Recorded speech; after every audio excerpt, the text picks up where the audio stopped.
Hello అండి, అందరికీ ఉగాది శుభాకాంక్షలు. వెల్కమ్ టు మై ఛానల్ ఆహా ఏమి రుచి. ఉగాది అంటేనే అందరికీ గుర్తుకు వచ్చేది తెలుగువారి పండుగ. ఇది మన పండుగ. తెలుగు సంవత్సరం ఈ రోజు నుండే ప్రారంభమవుతుంది. చైత్ర పాడ్యం నాడు వచ్చే ఈ పండుగతో పాటు ఉగాది రోజు చేసుకుని తినే ఉగాది పచ్చడికి ఎంతో ప్రాముఖ్యత ఉంది.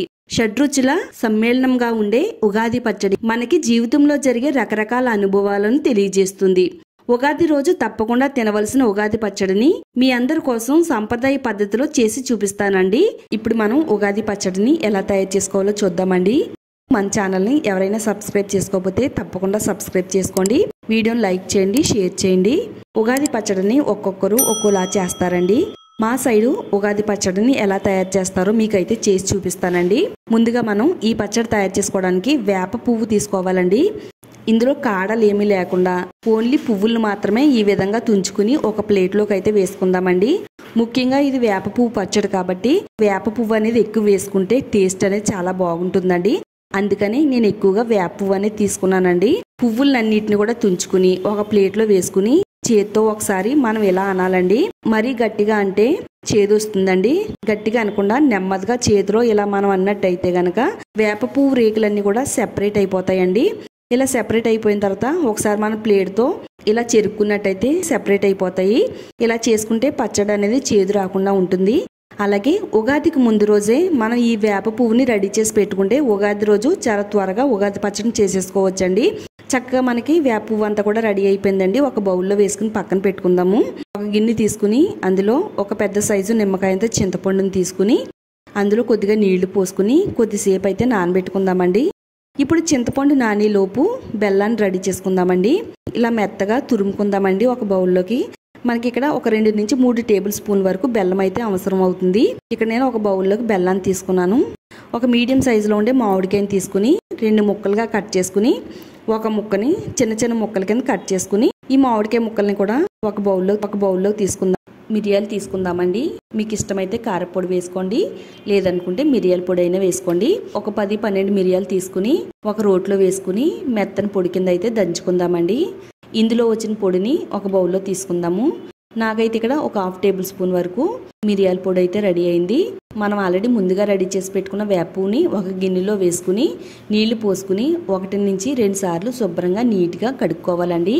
ఎందుకంటే పువ్వుల పైన చాలా ఎక్కువగా డస్ట్ ఉంటుంది కాబట్టి దానిపై నుండి డస్ట్ పోయేంత వరకు నీట్గా క్లీన్ చేసుకుని ఈ వేప పువ్వుని ఒక బౌల్లోకి అయితే తీసుకుందామండి.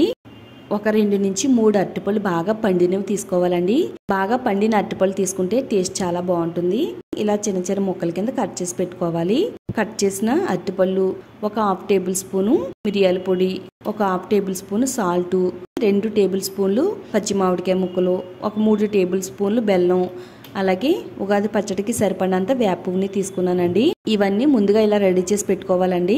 చింతపండుని కూడా నానబెట్టుకున్నాం కదా. పచ్చడిని ఎలా రెడీ చేసుకోవాలో చూద్దాము.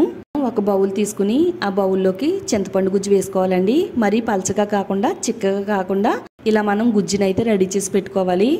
కొంతమంది పలచగా ఇష్టపడతారండి, మరి కొంతమంది చిక్కగా ఇష్టపడతారు. నేనైతే ఇక్కడ కొంచెం చిక్కగానే చేశానండి. చింతపండు రసం వేసిన తర్వాత ఇప్పుడు ఇందులో మనం సన్నగా కట్ చేసుకున్న అరటిపళ్ళు ముక్కలు వేసుకోవాలి. అరటిపళ్ళు ముక్కలు వేసిన తర్వాత చేత్తో ఈ విధంగా పిసుక్కుంటే చక్కగా మనకి ఉగాది పచ్చడి అనేది చాలా పలచగా వస్తుందండి. అరటిపళ్ళు ఆప్షనల్ అండి, మీకు నచ్చితే వేసుకోండి, నచ్చకపోతే స్కిప్ చేసేయచ్చండి, ఏం ప్రాబ్లం లేదు. ఒక 3 టేబుల్ స్పూన్లు బెల్లం వేసుకోవాలండి. కలిసేటట్టుగా బాగా కలిపేసుకుందాము. ఇదంతా కలిసిన తర్వాత ఇందులో ఒక 1/2 టేబుల్ స్పూన్ మిరియాల పొడి వేసుకోవాలి. మిరియాల పొడి ప్లేస్లో మీరు కారపొడి కూడా వేసుకోవచ్చు. అలాగే ఒక 1/2 టేబుల్ స్పూన్ సాల్ట్ వేసుకోవాలండి. సన్నగా కట్ చేసి పెట్టుకున్న మామిడికాయ ముక్కలను కూడా ఇందులో వేసుకోవాలి. ఒకసారి మరలా ఇవన్నీ కలిసేటట్టుగా స్పూన్తో బాగా కలిపేసుకుందాము. మనం ఆల్రెడీ రెడీ చేసి పెట్టుకున్న వేప పువ్వుని ఒక 3 టేబుల్ స్పూన్ వరకు వేసుకోవాలండి. వేప పువ్వు ఎంత వేసుకుంటే అంత కూడా మన హెల్త్కి మంచిదండి. ఒక 2 టేబుల్ స్పూన్లు గుల్ల శనగపప్పు వేసుకోవాలండి. పుట్నాల పప్పు అని కూడా అంటారు కదా. మీకు నచ్చితే వేసుకోండి, నచ్చకపోతే స్కిప్ చేసేయచ్చు.